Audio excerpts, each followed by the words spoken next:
श्रोताओं, मैं director radio Mukesh गंभीर आज अपने स्टूडियो से बाहर निकलकर आपसे एक ऐसी हस्ती से मिलवाने जा रहे हैं जो अपने आप में रेवेन्यू डिपार्टमेंट की हाईएस्ट पोस्ट से रिटायर हुई है। मैं आप सब लोगों को ये भी समझाना चाहता हूँ कि अगर हमारे सामने कोई लक्ष्य हो, कोई मकसद हो, तो हमारी अपनी व्यस्तता रास्ते में रुकावट का काम नहीं करती। इसी क्रम में मैं मिलवाना चाहता हूँ आपसे मैडम सरोज बाला से, जो कि एक सीनियर IRS ऑफिसर हैं, चीफ कमिश्नर के तौर पर रिटायर हुई हैं और उनका लेखन जो है वो सबसे अधिक उनकी प्रतिभा के बारे में बोलता है। तो आइए मिलते हैं मैडम सरोज बाला से।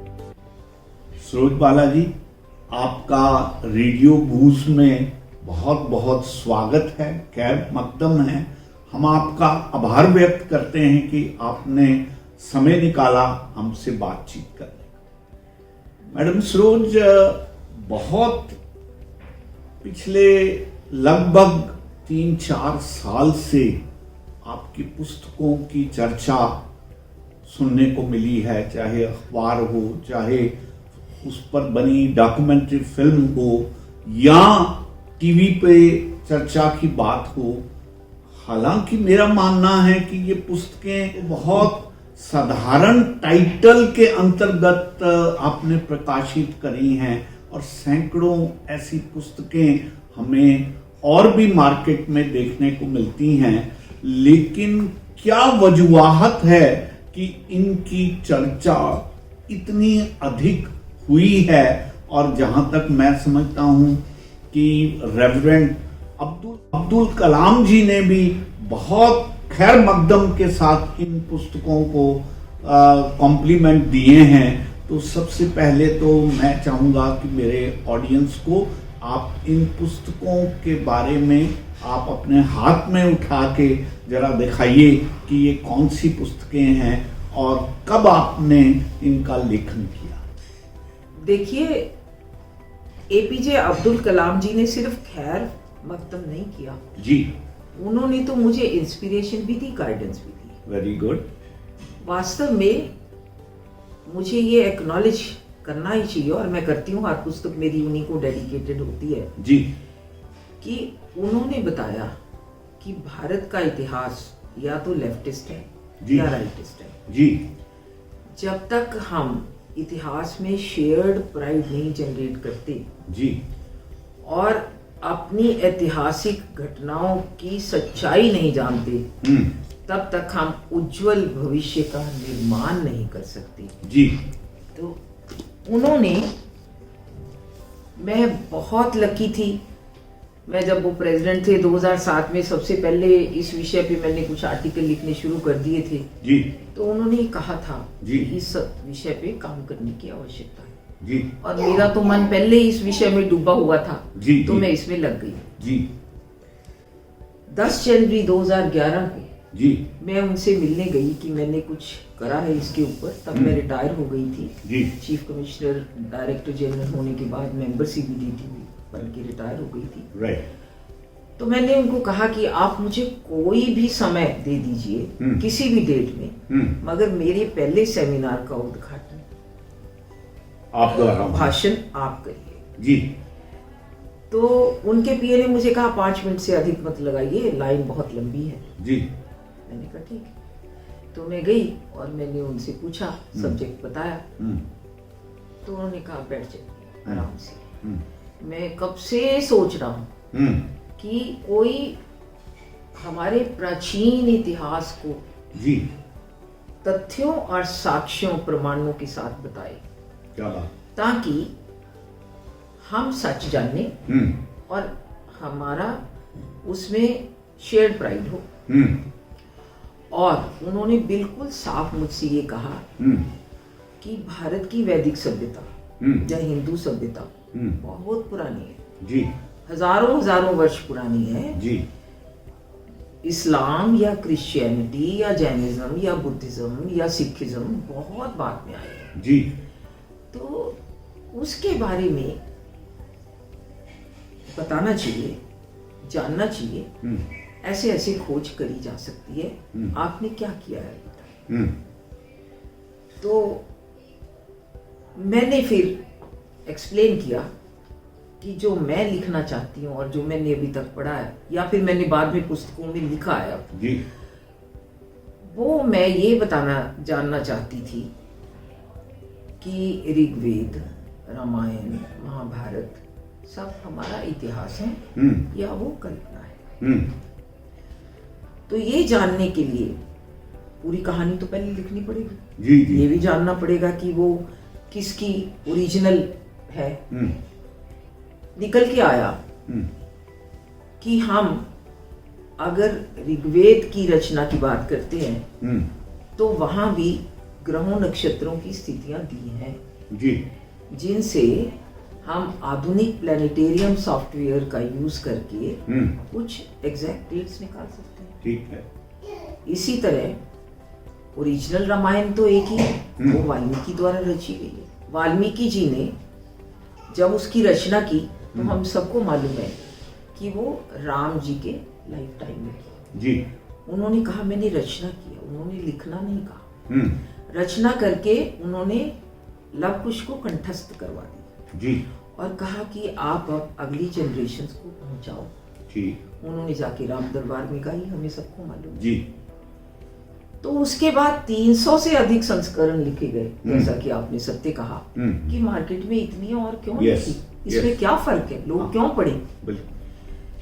तो अब जो वाल्मीकि जी ने रामायण जब लिखी उसके बाद के 300 संस्करण है, हर एक ने अपने अपने समय के पर्सपेक्टिव जोड़ दिए। जी, बहुत भ्रांतियां आ गई, मगर बेसिकली वो सब लिखी गई आस्था के एंगल से। ठीक है। उनको पढ़ने के बाद आज का पढ़ा लिखा युवक विशेषकर या फिर वैज्ञानिक लोग सोच में पड़ जाते हैं कि ये हमारा इतिहास है या ये कल्पना है।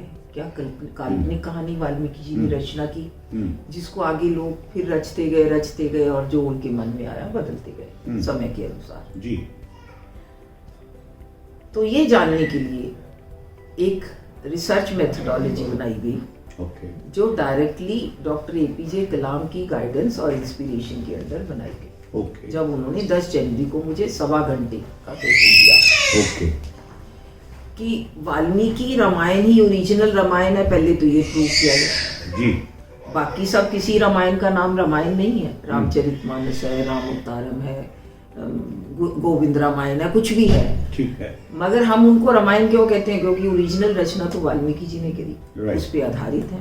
राइट, तो फिर वाल्मीकि रामायण को इतने ध्यान से पढ़ के उसका सही सही सार निकाला गया, ओके, जिसमें कोई जो बाद में उसमें जो कुछ चेंजेस आ गई समय के मुताबिक वो शामिल ना हो। राइट, तो उनको निकाल के एक शॉर्ट कहानी लिखी गई। ठीक तो है। सबसे पहले तो जिसको असली सच्ची वास्तविक सच्ची रामायण को समझना है उसको ये किताबें पढ़नी चाहिए। ठीक है। मैंने किताबें क्या लिखी? मैंने लिखी रामायण की कहानी विज्ञान की जुबानी, ठीक, और इसी की अंग्रेजी में जो पुस्तक लिखी उसको नाम दिया गया Ramayana retold with scientific evidence. Okay, और लोगों की मांग पे एक बहुत साधारण, सस्ती और सरल भाषा में एक समरी भी की गई अपनी किताबों की। उसका नाम रखा गया राम कथा सितारों से सुनिए। जी, तो अब इनमें क्या अंतर है? अंतर ये है कि वाल्मीकि की रामायण से ही सब ग्रहों नक्षत्रों की स्थितियां निकाल ली गई जी, और ये देखा कि वाल्मीकि जी शायद विश्व के पहले एस्ट्रोनॉमर या खगोलविद थे। ओके, उनकी स्काई में ऑब्जर्वेशनल एस्ट्रोनॉमी थी। अगर मैं ये कहूँ कि वो आज की तरह बड़े बड़े टेलीस्कोप दे के देख रहे थे तो गलत होगा। ऑब्जर्वेशनल एस्ट्रोनॉमी थी, उनको मेन जो प्लैनेट है उनकी नॉलेज थी सोलर सिस्टम के, और वो जो हमारे नक्षत्र हैं 27 नक्षत्र और जो 12 राशियों में फैले हुए हैं उनकी पूरी नॉलेज थी। उन्होंने पूरे संदर्भ दिए। अब मुझे ये भी पता चला कि उन्होंने बताया, मुझे मालूम था उससे पहले कि प्लैनेटेरियम सॉफ्टवेयर है फॉगवेयर की, ओके, और फिर स्टेलेरियम सॉफ्टवेयर है जिसका एफिमेरस नासा का है। तो इनको आप अपने लैपटॉप पे या डेस्कटॉप पे यूज कर सकते हो और उन संदर्भों की हूबहू तिथियां निकाल सकते हो। ओके, अगर वो पूरी तरह मिलती हैं जी नरेशन से, जी। मतलब 6-7 ग्रहों की स्थितियां दी हुई हों और वो हूबहू मिलती हों, तो ये एक एस्ट्रोनॉमिकल फैक्ट है कि 25,920 साल में आपको द्वारा वही स्काई व्यू दिखाई नहीं देगा। ओके, ये सॉफ्टवेयर प्रूव करती है ओके। और हम इसको वेरीफाई करते हैं। ओके, तो सबसे पहले तो मैंने कुछ एस्ट्रोनॉमर्स को साथ लेके, क्योंकि मेरी नॉलेज नहीं थी इतनी, धीरे धीरे मैंने एक्वायर की। वाल्मीकि द्वारा दिए गए सभी संदर्भों के व्योम चित्र, आकाशीय दृश्य या स्काई व्यू हमने निकाल लिए। मैम, मैं एक बात बीच में जानना चाहूंगा, जो कुछ वाल्मीकि जी ने बयान किया है वो सारा कुछ आज ट्रू साबित हुआ है? कमाल ऐसी हुई जी कि मेरे आज तक रोंगटे खड़े हो जाते हैं जब मैं बात करती हूँ। तो वाल्मीकि जी ने राम के जन्म से 2 साल पहले जब पुत्रेष्टि यज्ञ का सोचा गया जी, तब से स्काई व्यू देना शुरू किया। ओके, और जब तक वो लंका की चढ़ाई के लिए गए तब तक है, उसके बाद संभव नहीं है, या तो कभी श्रुति स्मृति। तो ये शब्दों में ही वर्णन किया गया है या इसके कोई चित्र भी बनाने का प्रयास किया? ना, चित्र बनाने का कोई प्रयास नहीं किया गया। जी जी, शब्दों में बयान किया गया जी। और इन सॉफ्टवेयर्स के आने से पहले मार्केट में, ये सॉफ्टवेयर्स तो 40 साल पहले आए, जी जी जी, लोगों ने अटेम्प्ट की कैलकुलेशन से, मगर इतनी टफ कैलकुलेशन है, हमें सबको मालूम है प्रिसेशन ऑफ इक्विनॉक्स है, कोई सूरज की तरफ चक्कर काटता हुआ 1 साल ले रहा है, कोई 12 साल ले रहा है, कोई 20 साल ले रहा है, वो भी एग्जैक्ट नहीं है। तो सभी ग्रहों का उसी जगह वापस आना ये दर्शा रहा है कि वाल्मीकि जी ने, मैंने अपनी पुस्तक में पूरे के पूरे चार्ट दिए हैं जी, कि कैसे उन्होंने एक एक राम के जन्म से लेके और जन्म से 2 साल पहले से लेके वो जो तिथि निकाली, वो चैत्र मास शुक्ल पक्ष की नवमी कहते हैं। ओके, वो चैत्र मास शुक्ल पक्ष की नवमी 5114 बीसी में आपको हर सॉफ्टवेयर वो आकाश दिखाएगी जो वाल्मीकि जी ने। Wonderful, really wonderful. Calendrical difference हो सकता है, थोड़ा सा प्लैनेटेरियम से स्टेलेरियम का डिफरेंस हो सकता है 40-41 दान का, वो एक्सप्लेन होता है। मगर वहां से शुरू करके उनके वनवास जाना, खरदूषण के युद्ध के से पहले पौष के महीने में उनके 13वें साल के वनवास में सूर्य ग्रहण दिखाई देना पंचवटी से, फिर जब उन्होंने सुग्रीव को की सहायता के लिए बाली को मारा, उस समय सूर्य ग्रहण दिखाई देना, फिर जब हनुमान लंका में सीता को ढूंढने गए, रावण उनको धमका रहा है, उस समय चंद्र ग्रहण दिखाई देना। कमाल की बात है कि वो भी खूब उन्हीं तिथियों में उतने वर्षों बाद ही दिखाई देती हैं जैसे कि वाल्मीकि जी ने कहा। वाल्मीकि जी वाला निकालना इसलिए आसान है क्योंकि वो चंद्र तिथि देते हैं। अब चंद्रमा की लोकेशन और स्थिति आप तुरंत डिसाइड कर सकते हो कि ये सॉफ्टवेयर ये दिखाती है। वो हर सॉफ्टवेयर में, प्लैनेटेरियम में, स्टेलेरियम में, वॉयेजर में है 5114 बीसी, मगर उनके अपने कैलेंड्रिकल थोड़े दिन के डिफरेंस है। तो ये एक बहुत बड़ा वो हो गया।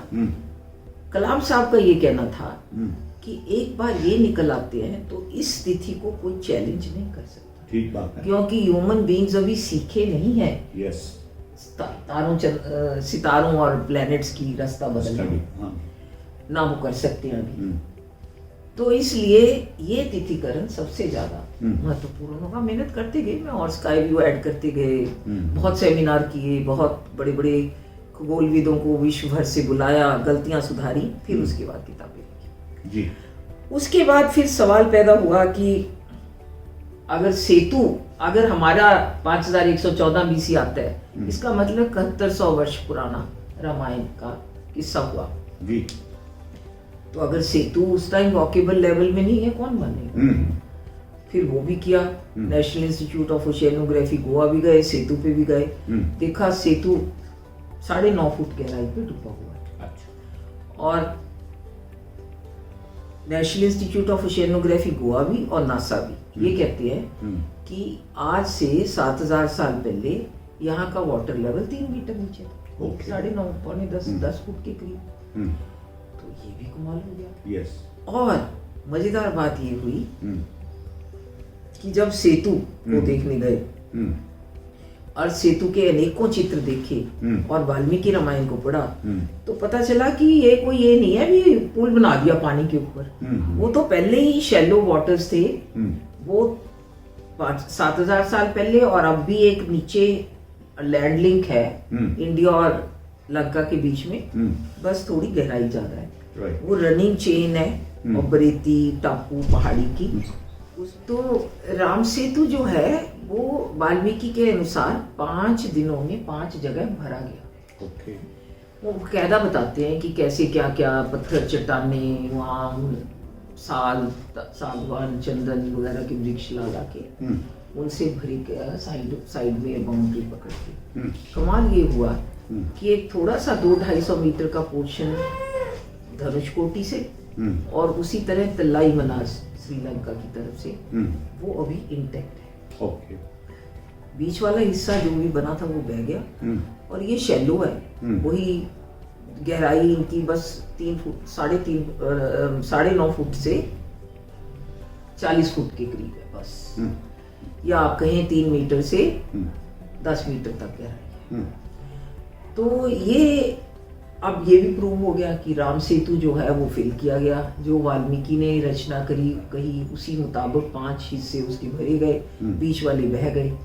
और मजेदार बात आपको ये बताना चाहूंगी सबको कि बड़ा प्रयत्न किया गया कांग्रेस सरकार के समय, जब अंबिका सोनी हमारी मिनिस्टर ऑफ कल्चर थी और करुणानिधि जी सीएम थे, तो इन्होंने हर दुनिया की कोशिश की कि इस राम सेतु को ब्लास्ट करके इसमें शिपिंग रोड बना दिया जाए। ओके। अब उसके लिए इन्होंने ड्रेजर मंगा लिया 2200 करोड़ का, ड्रेजिंग कॉर्पोरेशन ऑफ इंडिया ने। ओके। जब वो उसको ब्लास्ट करने गए ड्रेजर टूट गया। फिर उन्होंने स्पेन से क्रेन मंगाई 800 करोड़ की, जब क्रेन ड्रेजर को निकालने लगी क्रेन भी टूट के गिर गई।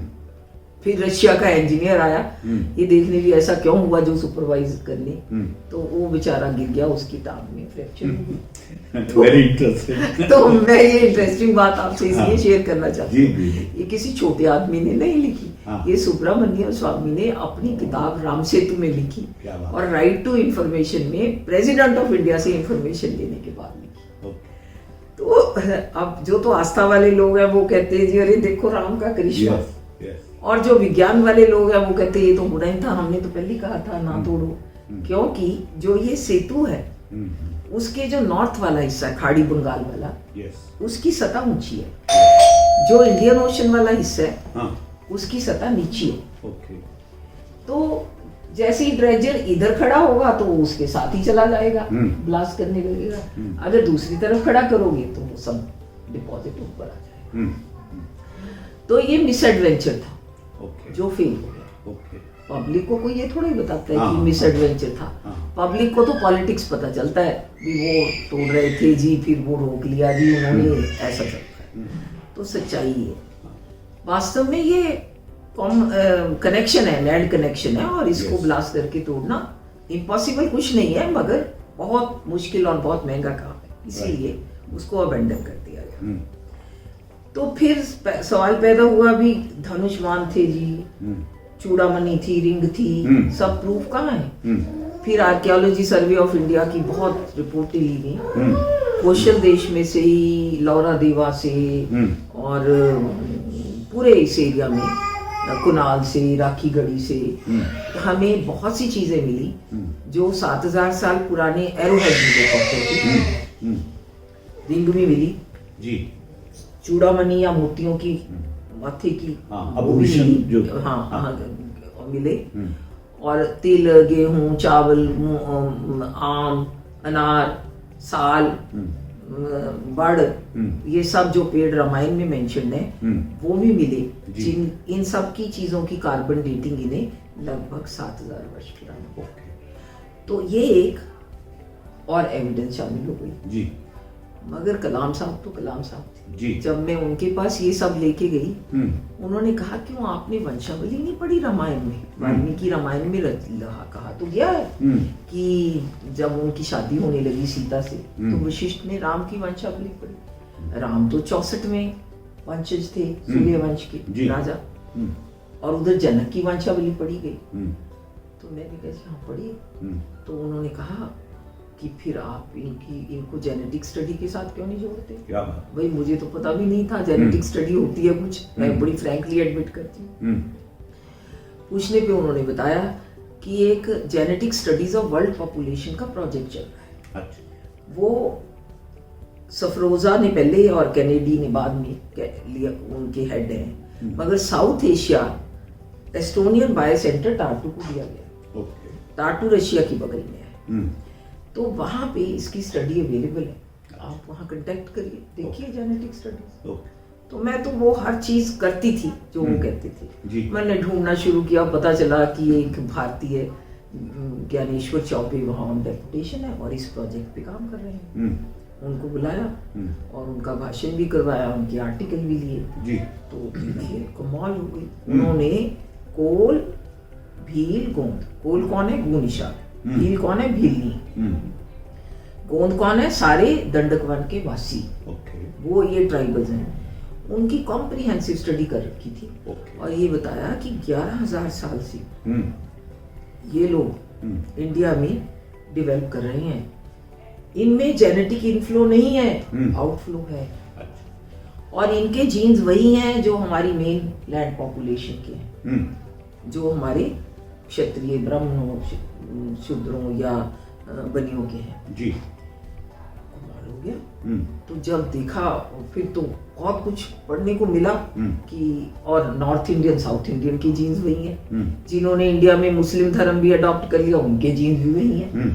तो ये एक कमाल की आई ओपनर थी। और ये कहना हाँ 10,000 साल से वो धीरे धीरे धीरे धीरे सिविलाइज्ड होते गए, वो उन्होंने जेनेटिक प्रूफ दिए। कैसे पता चलता है कि आदमी सिविलाइज्ड होता गया। वो कच्चा मांस खाने से पक्का खाना खाने पे आ गया, उसकी डेंचर, मुंह पे सब शेप वही हो गई। ये कमाल का मेरे लिए एक्सपीरियंस था। उसने भी आके वही मिला दिया। राम 64वें वंशज है, 63 पहले हो लिए, तो 9,000 साल पुराने इतिहास से उसने सारा that already stand proved. Totally मेरा सिस्टम ये था कि मैंने कभी ये साइंस, मैं इन साइंसेस की स्टूडेंट नहीं थी, तो मैं पहले सबसे ज्यादा बड़े बड़े ऑथेंटिक साइंटिस्टों को उस पर बुलाती थी, सेमिनार करती थी और दूसरे साइंटिस्टों को उसी सब्जेक्ट के गेस्ट बुलाती थी। फिर मैं उनसे ये कहती थी कि आप इसको सुन के हमें बताइए हम कहाँ गलत हैं। फिर वो मेल के थ्रू और अदरवाइज और उस टाइम भी जब जो गलतियां बताते थे हम दोबारा स्टडी करते। जब तक वो नॉर्मल कंसेंसस नहीं बन जाता था तब तक हम उसको मानते नहीं। मगर हाँ सभी साइंटिस्ट अपने इनपुट दे के ये कहते थे कि हम तो अपनी साइंस का इनपुट दे देंगे, उनको जोड़ने का काम आप करिए, हम दूसरा सब्जेक्ट नहीं पढ़ सकते। तो जब ये भी प्रूव हो गया तो तभी मुझे कलाम साहब ने ये भी कहा कि जब भरत जी, इतनी उनको रामायण की नॉलेज थी, कैके प्रदेश से आते हैं, तो एक पूरी नदियों का सीक्वेंस दे रखा है, जिसमें सतलुज, व्यास भी है, सतलुज है, यमुना है, गंगा है, सरस्वती है, गोमती है। तो आप कुछ उसमें से बह रही हैं, कुछ सूख गई हैं, आप कैसे प्रूव करें कि वो सच था?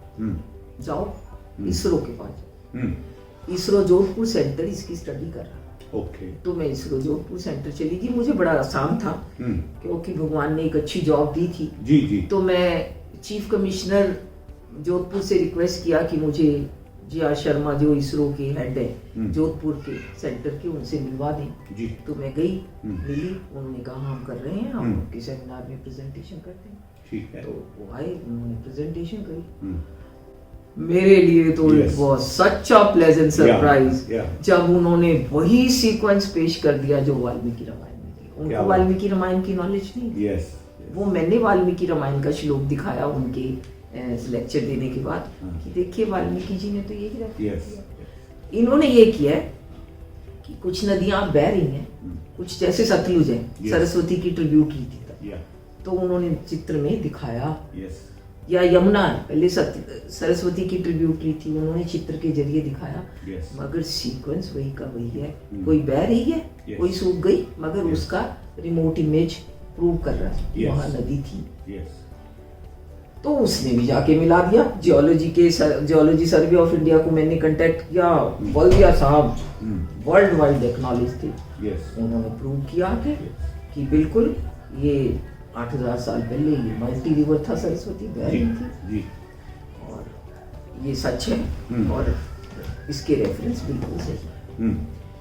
तो इस तरह अब मैं इस बात को आज रामायण के मामले को कंक्लूड करना चाहूंगी जी कि मैं क्यों कहती हूँ कि मेरी किताब बहुत अलग है। जी जी। और इसमें आपको सबसे बड़ा लाभ तो ये है कि आपको रामायण का सही सच्चा सुच्चा सार मिलेगा। बिल्कुल ठीक। फिर साथ साथ में जहाँ जहाँ सार है, अगर राम का जन्म बताया गया तो क्या कहा है वाल्मीकि जी ने, उसका आकाश दृश्य दिखा देंगे। वो विश्वामित्र के साथ जा रहे हैं, विश्वामित्र उनको अस्त्र शस्त्र देते हैं, तो उसी के पास खुदाई में मिले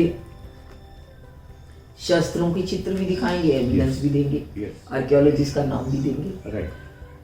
हनुमान जाते हैं, राम की रिंग लेके और सीता की चूड़ामणि लेके लंका से वापस आते हैं, तो हम आपको ये भी दिखाते हैं कि कौशल प्रदेश के एक्सकेवेशन में आपको रिंग और चूड़ामणि मिले जो इतने पुराने हैं। इसका मतलब तो हम लोगों को नॉलेज थी। तो मतलब ये है कि अगर मेरी पुस्तक की रामायण आप पढ़ते हो, या तो रामायण की कहानी विज्ञान की जुबानी की जी, या फिर Ramayan retold with scientific evidence की, तो आपने रामायण का तो पाठ किया ही, मगर आपको ये भी पता चल गया कि ये हमारा इतिहास है। इसमें दिए हुए हर रेफरेंस को हम डेट कर सकते हैं, उसकी एविडेंस है। तो आप अपना गर्व से सिर ऊंचा कर सकते हैं। इसमें कुछ ये नहीं है कि कोई हिंदू हो गया या मुस्लिम हो गया, सेकुलर हो गया, नॉन सेकुलर हो गया। ये रामायण है सच्ची सुच्ची, उसकी एविडेंस उसके साथ है। तो इसलिए मैं कहती हूँ कि बिल्कुल ठीक है। देखिए मैम, आपकी बात सुन के और ये जान के कि रेवरेंट अब्दुल कलाम जी ने अपनी सुपरविजन में ये सारी बातें आपसे करवाई और आपने पूरी निष्ठा से इन बातों को खोजा और साबित किया, मैं समझता हूँ हर हिंदुस्तानी को इसको पढ़ना चाहिए, क्योंकि ये हमें एक प्राउड फीलिंग देता है कि हम उस रामायण के युग से लेकर अब तक की कहानी को वाकई वैज्ञानिक ढंग से भी साबित कर सकते हैं। तो मैं समझता हूँ आज हम यहीं तक बात रोकते हैं, फिर अगली मीटिंग में आपसे ऐसे ही महाभारत के बारे में आपसे बात करेंगे।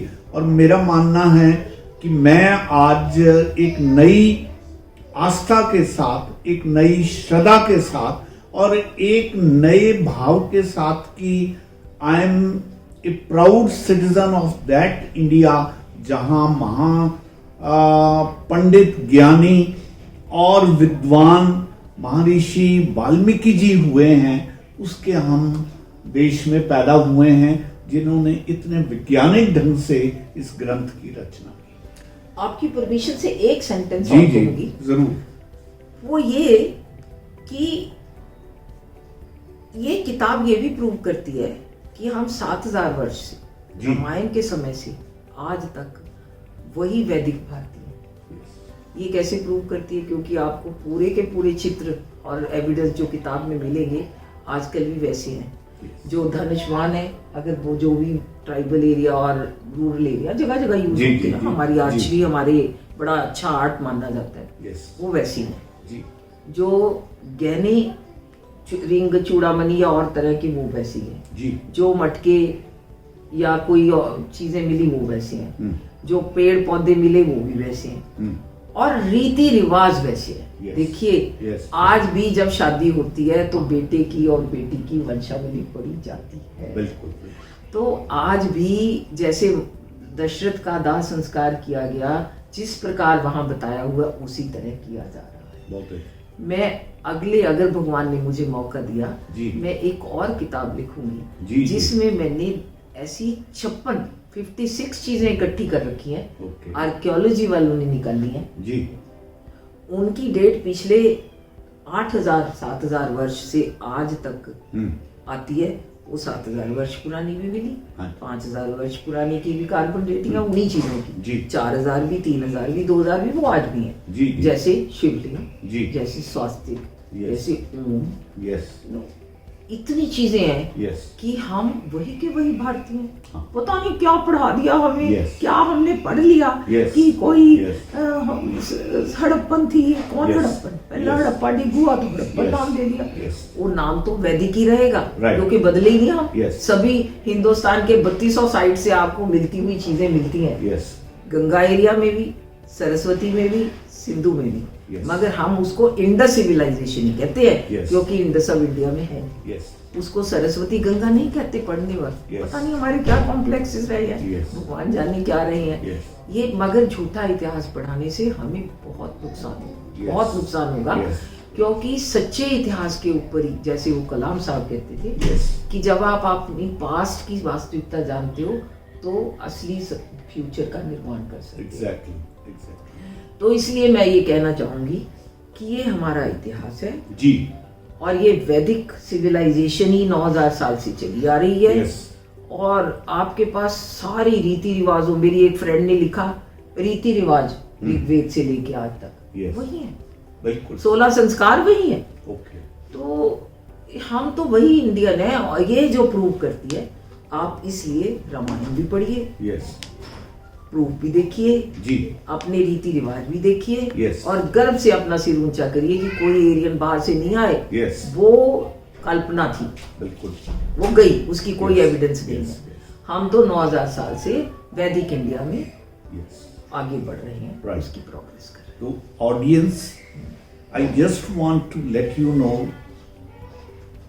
you have heard the story of Ramayana, how it is being proved in the most scientific manner.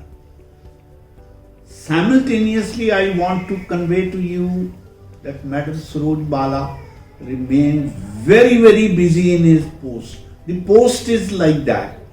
I'll request her, in order to make our audience clear, that if you have some determination in your mind, nothing can be obstruction on your way.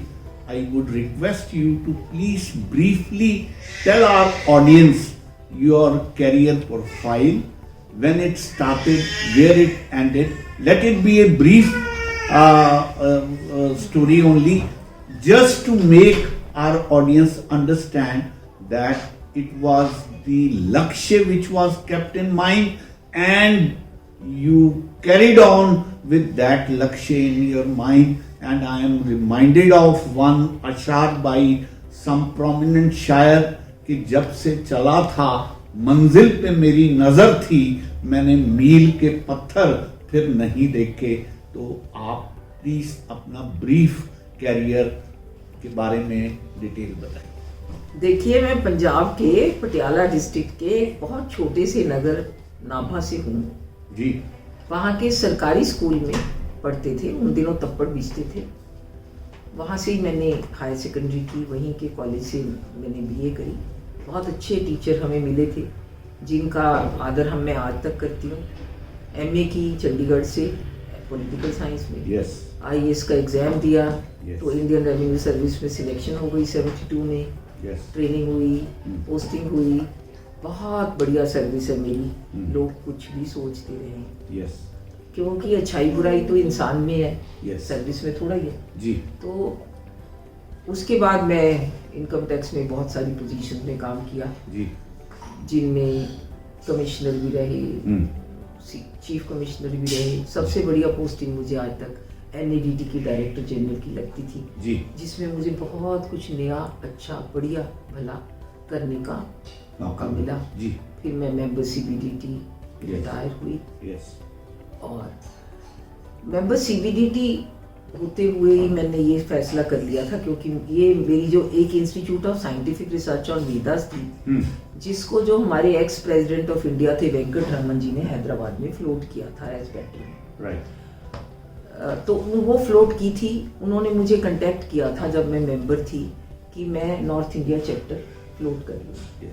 तो मैंने retire होते ही north India chapter float किया 2009 में, और फिर उसमें ये research take up करी। आसान हो गया इंस्टीट्यूट के माध्यम से, बहुत नीट क्लीन इंस्टीट्यूट थी और सभी तरह की approvals and sanctions government of India से मिली हुई थी जी, और उस फोरम पे किसी भी बड़े से बड़े विद्वान को बुलाना बहुत आसान था। राइट, तो बहुत मौका मिला मुझे बड़े से बड़े विद्वान। उसी की फोरम पे कलाम साहब ने ये भाषण दिया जी, था, जो जिसमें उन्होंने मुझे इतना मोटिवेट किया। Yes. उसके बाद 3 और सिटीज थी राइट, ये समझाने के लिए कि मुझे और क्या करना चाहिए। हाँ, तो बस उसके बाद तो मेरा मैं ये कहूँगी कि तन मन धन से भी बहुत आगे मैं इस सब्जेक्ट में डिवोट हो गई हूँ। यस, यही मेरा मिशन है, यही मेरा विजन है, यही मेरी डेडिकेशन है।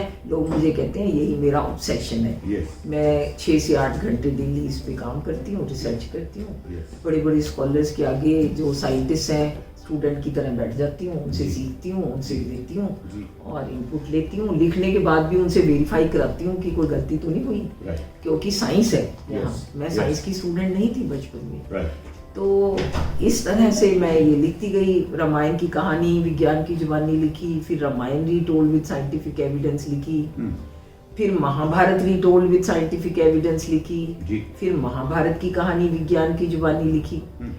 उनमें इस मेथडोलॉजी के अलावा जो सबसे बढ़िया चीज़ है महाभारत में वो है वो मैप जो JNU के ही ज्योग्राफी के स्टूडेंट्स को बुला के तैयार किया गया, जी, जिसमें महाभारत युद्ध में भाग लेने वाली किंगडम्स का मैप बनाया गया जी, और उनके टेरिटरी में लोकेटेड आर्कियोलॉजिकल साइट्स को प्लॉट जी, किया। जी, इनकी डेटिंग, कार्बन डेटिंग 5000 साल मैडम विल मिलती है, मेरी डेट से मिलती जी, जी, we'll have another interview with your permission where we'll discuss in details about your second book Mahabharata told in scientific evidences. But before we part, me as a director of Radio Boost wish you all the best for your future. Plus earnestly we request and want from Almighty to inspire you to write the book that is there in your mind, and I wish again all the best to you, and very soon with your permission we'll meet you again. Thank you.